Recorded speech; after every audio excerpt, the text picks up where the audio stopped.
This is a training video for the Wastecorp Dry Prime series of pumps. This particular unit is our TFV 6M, equipped with a Caterpillar C3.4 Tier 4 final engine, mounted on a DOT approved trailer with an 80-gallon fuel tank, and the 6-inch Wastecorp Dry Prime pump. Before starting your Wastecorp Dry Prime pump, ensure to check all oil levels. First is your mechanical seal oil level. Make sure that it is halfway up the reservoir pipe. You have your bearing oil. Make sure that's halfway up the sight glass. Thirdly is your compressor oil. And the fourth item is the engine oil.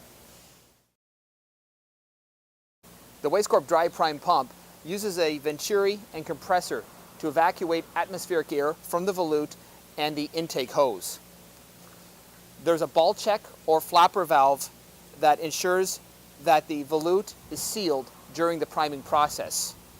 As air is evacuated through the venturi and released into the atmosphere, liquid enters the pump and rises in the float box. In the float box, there is a ball that lifts and seals against a seat to ensure. On this CAT C3.4 final Tier 4 engine, it's equipped with the electronic Murphy control panel. To start the engine, release the red button, engage the key, and when you engage the key, the microprocessor will ensure that there's no fault codes. As you can see, there's no fault codes, and at that point, you can press the green button to engage, start the engine. To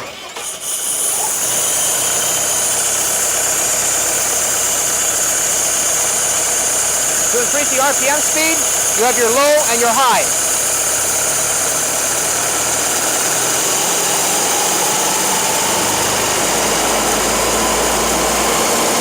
We want to run the engine at least 1800 RPM. If you come over here, I'll show you how the vacuum system works. To create the vacuum in the venturi, open this ball valve, and to simulate this, I'm going to put a cover on. You see when you do that, the pump automatically pulls. It'll pull up to around 20-inch mercury. And that's more than sufficient to pull up to 28 vertical suction points.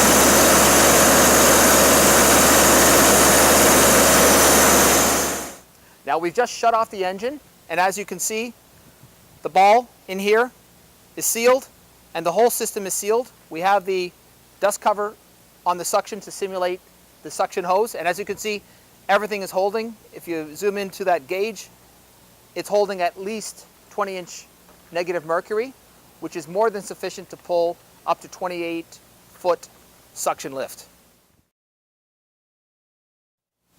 Some of the standard features on the Wastecorp Dry Prime pump are LED lights and retractable jacks, both in the front and the rear of the trailer. The standard DOT trailer comes with electric brakes. You can also add options like a spare tire, and this particular unit has surge brakes as additional protection. If you have any questions on how to operate your Wastecorp Trash Flow Dry Prime pump, contact us toll-free at 888-829-2783.